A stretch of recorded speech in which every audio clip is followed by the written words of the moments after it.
The early summer of 195 BC, Chang'an. Deep within the corridors of the Changle Palace, the air felt heavy, and the relentless chirping of cicadas was suddenly broken by a flurry of urgent footsteps. Chen Ping, the military superintendent, was being led by attendants, rushing toward the Hall of Warmth. He had already prepared himself for the worst. However, as he reached the gates, he noticed the Imperial guards standing tall with their halberds, and the attendants moving in and out as usual. He breathed a sigh of relief. It seemed the Emperor had not yet passed away. But in an instant, his heart tightened again. Why had the gravely ill Liu Bang summoned him in the middle of the night?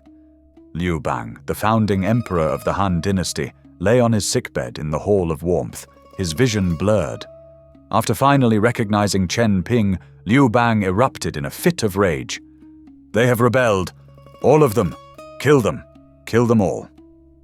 As the military superintendent, Chen Ping's primary duty was to oversee the generals. Who had rebelled? Who was to be executed? He stepped forward to inquire. Despite having handled countless treason cases, Liu Bang's latest order took Chen Ping completely by surprise. Liu Bang had received a secret report. His brother-in-law, Fan Kuai, the man currently leading 200,000 troops to suppress a rebellion in the north, was allegedly plotting a bloodbath to occur after the emperor's death. His targets? Liu Bang's favorite concubine, Lady Qi, and the young king of Zhao. A flash of cold ruthlessness flickered in Liu Bang's eyes. He stared fixedly at Chen Ping and issued a short, sharp command. "Kill him." Why Chen Ping? Among the founding heroes of the Han Dynasty, Chen Ping occupied a unique and peculiar space. It wasn't just because he was the emperor's sharpest and most secretive political bloodhound, responsible for internal purges and monitoring the military. More importantly, while he possessed an intellect rivaling the sage of strategy, Zhang Liang, his way of thinking was entirely different. Zhang Liang was high-born, pursuing overt strategies and Taoist transcendence. Chen Ping, however, was a schemer who walked in the shadows. If Zhang Liang was building the soul of the nation, Chen Ping was responsible for the empire's dirtiest and bloodiest cleanup work. Thus, when his own brother-in-law was suspected of treason, Liu Bang did not call for Zhang Liang. He called for Chen Ping. This ultimate reckoning of power and kin had to be entrusted to a strategist unburdened by conventional morality. True to form, Chen Ping did not offer a single word of protest or question whether the act was right. Instead, he immediately asked how it should be done. He quickly devised a precise operational plan.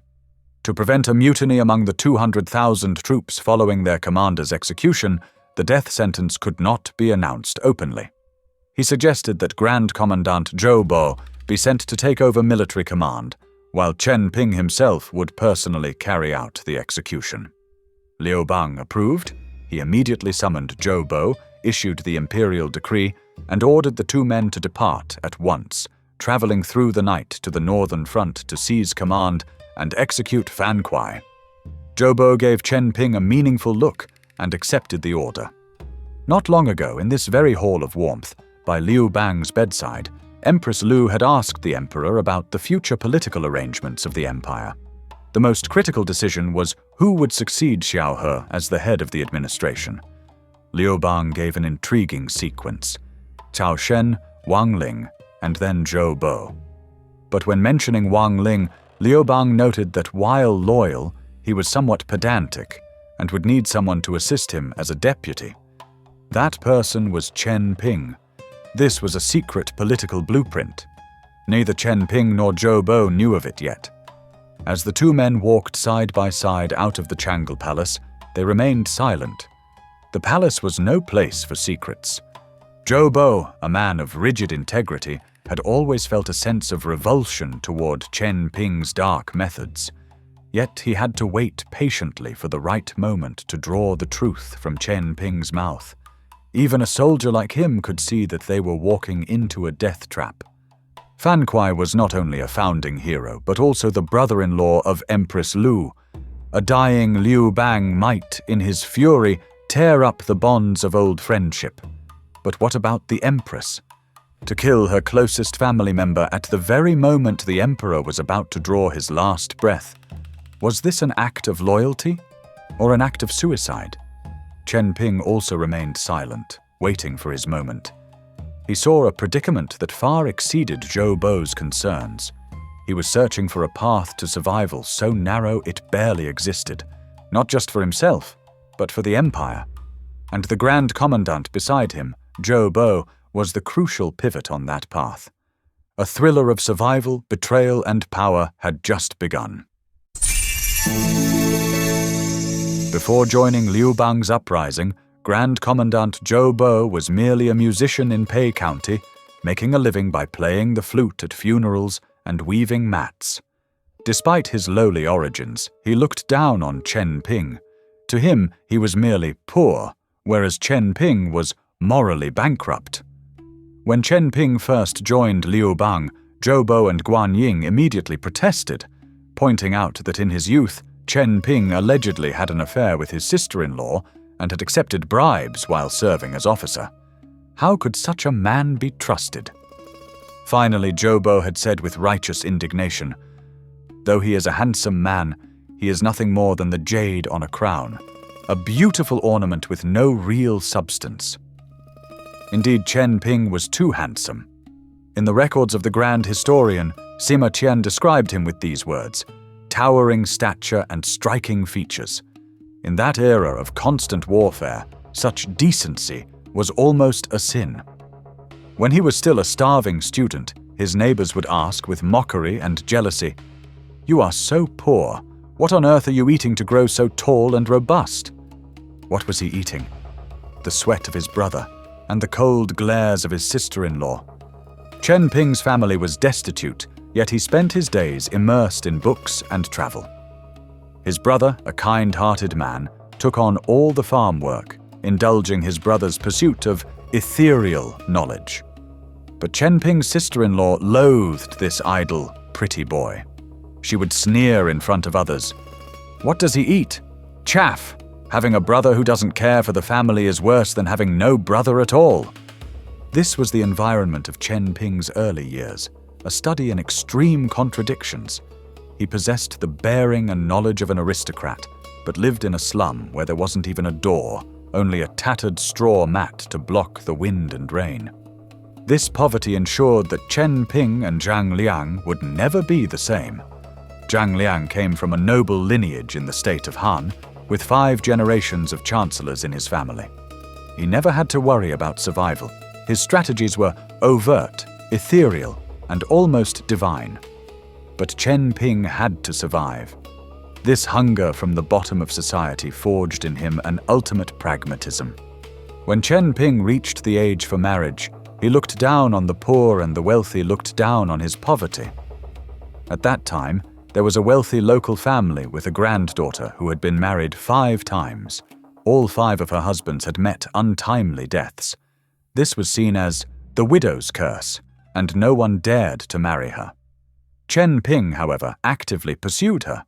Having no money for gifts, he ran errands at local funerals to save money and catch the eye of the wealthy grandfather. The tactic worked. The old man, desperate to offload the cursed asset, noticed the dignified young man. After a series of tests, the marriage was approved. He not only gave his granddaughter to Chen Ping, but also paid for the dowry, wine, and meat himself. Only after marrying into wealth did Chen Ping's life trajectory begin to change. His social circle expanded rapidly, and his political ambitions began to sprout amidst the seemingly trivial details of daily life. You see, this is Chen Ping. He was not an elegant national advisor like Zhang Liang. He was a master of survival who emerged from behind a tattered straw mat, raised amidst the curses of a sister-in-law, and willing to marry a cursed widow just to get ahead. Every bit of his elegance was a mask. Every bit of his scheming was a desperate effort never to return to that dark, impoverished alley. However, this was not the primary reason Zhou Bo despised him. In the eyes of Zhou Bo and the old guard from Pei County, Chen Ping was more than just a handsome man with questionable morals. He was an untrustworthy turncoat. To be fair, Chen Ping's resume read like a report on opportunistic betrayals. His first political stage was the Kingdom of Wei. He was appointed as the Grand Equerry. However, this allegiance was short-lived. Chen Ping repeatedly offered strategies to the king, but his advice fell on deaf ears. Soon, those around the king began to marginalize and slander him. For Chen Ping, loyalty was conditional. His talent had to be seen and utilized. Once he realized the King of Wei was not destined for greatness, he did not wait to be consumed by the failing regime. He made a clean break and fled. Shortly after, when Xiang Yu led the Chu army to the banks of the Yellow River, Chen Ping chose to defect to the overlord. He followed Xiang Yu in crushing the Qin forces, marched into the Guanzhong region, and was granted a noble title. Later, during the early stages of the Chu-Han contention, Xiang Yu dispatched Chen Ping to attack the vassal states that had sided with Liu Bang. Chen Ping did not disappoint. He returned in triumph. Yet the honeymoon period between Chen Ping and Xiang Yu evaporated just as quickly. As Liu Bang's Han army made strategic gains, Xiang Yu vented his fury on the generals who had previously stabilized the vassal states. Sensing the cold breath of the executioner's blade, Chen Ping made a new choice. He fled alone with nothing but his sword. When he surrendered to the Han, the whispers of his fickleness followed him like a shadow. Even Liu Bang questioned him to his face. Can a man of integrity truly have so many shifting loyalties? Chen Ping's response was disarmingly simple. I served the King of Wei, but he could not utilize my plans, so I left. King Xiang cannot trust anyone. He only promotes his own kin or his wife's brothers. Even the greatest geniuses are wasted under him, so I left Chu. I heard that your majesty knows how to use men, so I have come to join you. Liu Bang was delighted. Even when his generals grumbled, the king has just taken in a deserter from Chu, and without knowing his true worth, he shares a carriage with him and orders him to oversee us veterans. Liu Bang only trusted Chen Ping more. Why? Because he understood Chen Ping's logic of survival perfectly. He understood Chen Ping's isolation. Chen Ping could never be loyal to a king who ignored his talent, nor could he be loyal to the mercurial Xiang Yu. But in the Han camp, he found recognition. Moreover, because he was an outsider with no factional ties, he was entirely dependent on Liu Bang. That dependence was, in itself, the ultimate form of loyalty. And soon, Liu Bang would realize that Chen Ping offered something far more valuable than mere loyalty, an endless stream of lethal stratagems. Though Chen Ping's formal title under Liu Bang was military superintendent, in the actual mechanics of power, he functioned as the emperor's eyes in the shadows. Sima Qian, in his Records of the Grand Historian, noted that Chen Ping devised 6 masterstrokes in his lifetime. For each one, Liu Bang increased his fiefdom.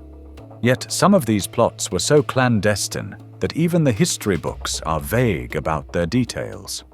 The first stratagem, the seed of discord. When Liu Bang was trapped in Xinjiang by Xiang Yu and faced total annihilation, Chen Ping offered a cold observation. Though Xiang Yu was outwardly respectful, he was pathologically stingy with titles and rewards, causing true talent to feel alienated.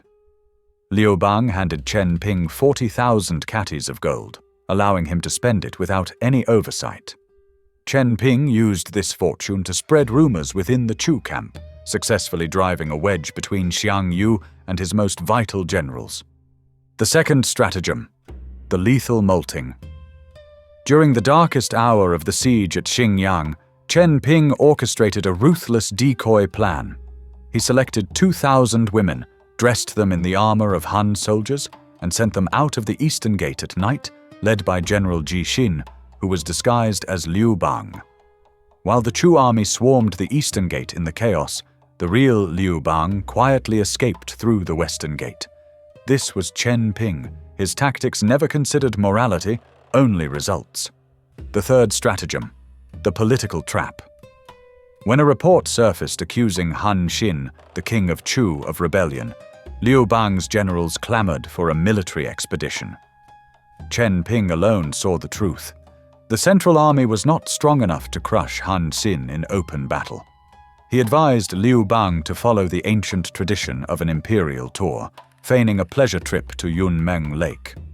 Believing the emperor was merely passing through, Han Xin arrived at the roadside to greet him, unarmed and unsuspecting. With only a few warriors, the Han authorities easily apprehended the greatest military genius of the age. The fourth stratagem, the Siege of Baideng.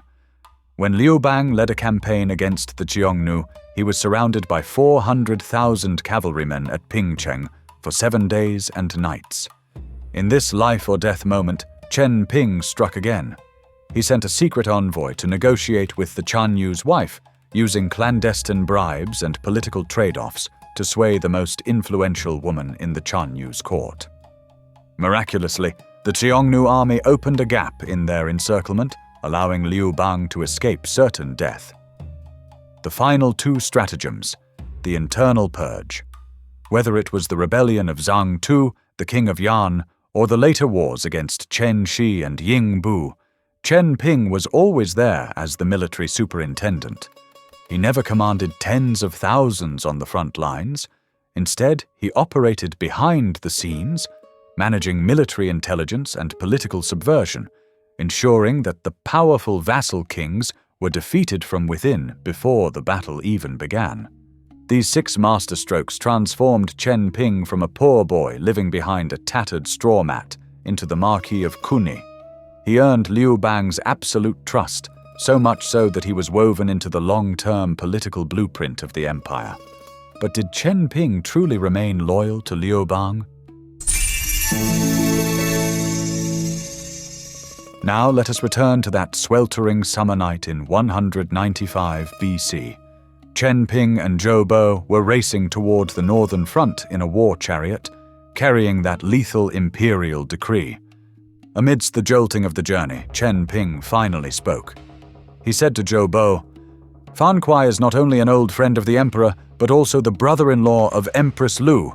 He is a man of immense status and nobility. Currently, the emperor wants him dead out of a momentary fit of rage. If we truly return with Fan Kuai's head, and the emperor later regrets it, or if the emperor passes away and Empress Lu takes power, will there be any path to survival left for the two of us?" This was Chen Ping's ultimate survival wisdom. During a power vacuum, he refused to be the one holding the bloody blade.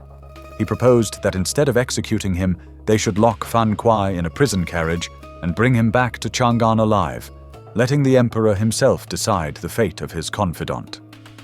Though Zhou Bo was a soldier, he was no fool. If Chen Ping, in charge of oversight, said so, how could he disagree? Moreover, Zhou Bo and Fan Kuai were old comrades from the same hometown. Who would truly wish to strike the final blow? Thus, upon reaching the front, the two summoned Fan Kuai using the imperial tally, immediately stripped him of his command, and Zhou Bo took over the campaign. Chen Ping placed Fan Kuai in the prison carriage and began the journey back to Chang'an. While they were still on the road, a world-shaking announcement arrived. Liu Bang had passed away. Chen Ping knew instantly that the most dangerous person was no longer the deceased emperor, but the woman now controlling Chang'an, Empress Lu. Specifically, Fan Kuai's wife and the empress's sister, Lu Shu, a woman of fierce temperament, was likely to target him for the arrest of her husband. She could whisper slanders in the empress's ear at any moment to destroy him. Without a moment's hesitation, Chen Ping abandoned the main column, mounted a swift horse, and raced into the Weiyang Palace ahead of everyone else. He threw himself before Liu Bang's coffin, wailing with such agonizing grief that his cries echoed through the halls. This was a masterful piece of political theater. He not only washed his hands of the attempted murder of Fan Kuai, but also demonstrated his loyalty and prudence to Empress Lu. Moved by this display of sorrow, the Empress consoled him. "You have worked hard. Go and rest." But Chen Ping did not leave. He knew that the moment he stepped outside the palace, Lu Shu's poisonous sting would find him. He proactively requested to stay in the palace as an imperial bodyguard, keeping watch over the funeral hall day and night. Impressed, Empress Lu appointed him as the minister of the household, responsible for tutoring the young emperor. With this, Chen Ping had secured his right to survive in the era of Empress Lu. Years later, following the deaths of Xiao He and Cao Shen, Wang Ling was appointed Right Chancellor, while Chen Ping became Left Chancellor. By then, 8 years had passed since Liu Bang's death. Empress Lu was in total control, ruling with full imperial authority. She began preparations to grant noble titles to the members of her own Lu clan. She first consulted the Right Chancellor, Wang Ling. Wang Ling stood tall and replied bluntly, "It cannot be done." Empress Lu then turned her gaze toward Chen Ping and Zhou Bo. It was a life-or-death moment. Chen Ping once again displayed his ultimate pragmatism. He locked eyes with Zhou Bo and calmly uttered a single word. "It can." Historical records state that after the court session, Wang Ling angrily grabbed Chen Ping by the collar in the corridor, accusing him, "You swore a blood oath before the late emperor. If any who are not of the Liu clan become kings, the world shall unite to destroy them. Now you break that oath to support the Liu clan. When you die, how will you face the late emperor?"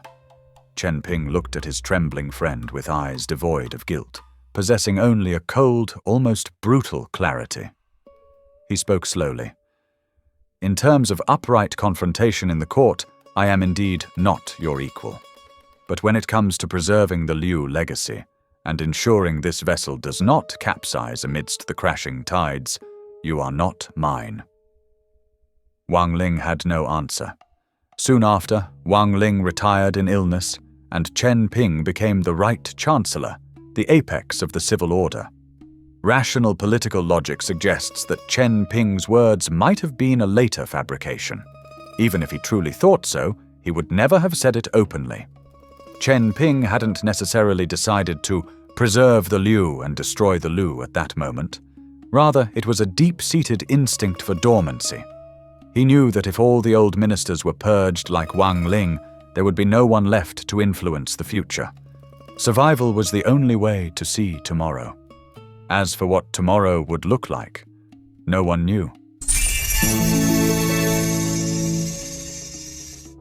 After the deaths of Xiao He and Cao Shen, the Han Empire no longer appointed a Grand Chancellor, Xiangguo, but returned to the original senior and junior roles of Right Chancellor and Left.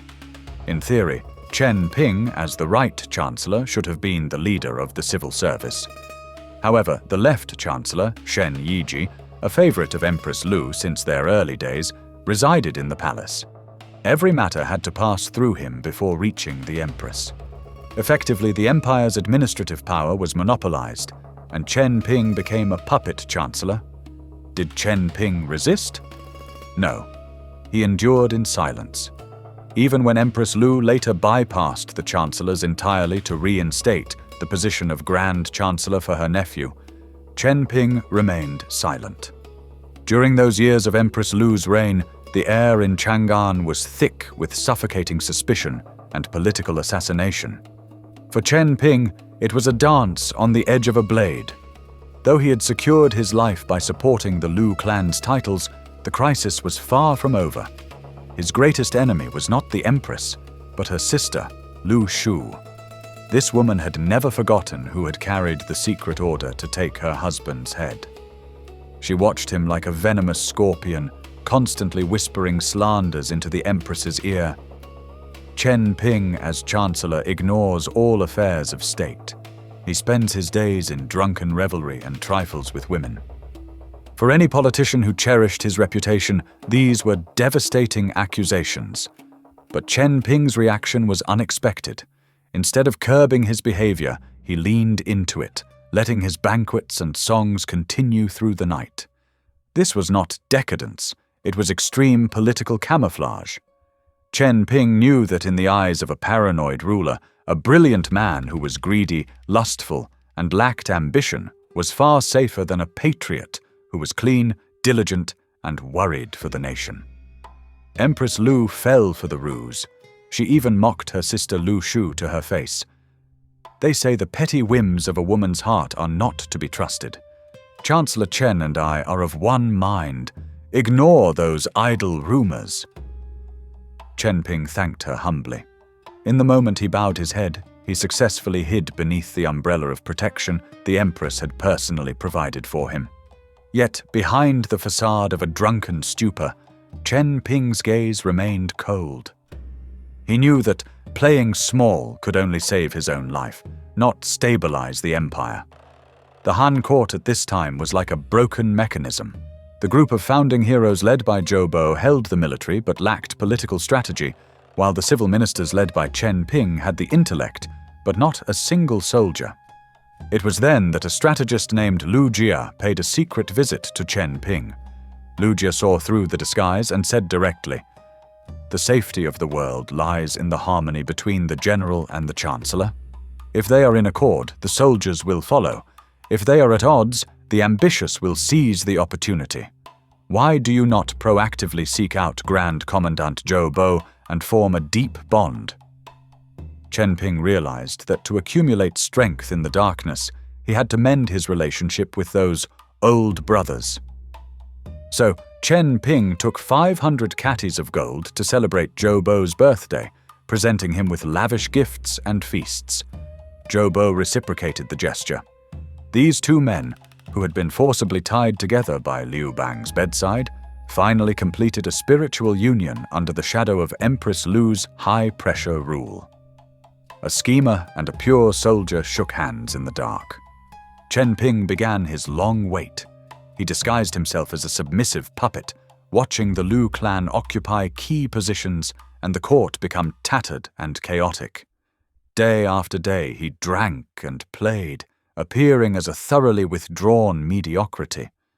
But only he knew he was waiting for the one natural law that no one could escape: the death of Empress Liu.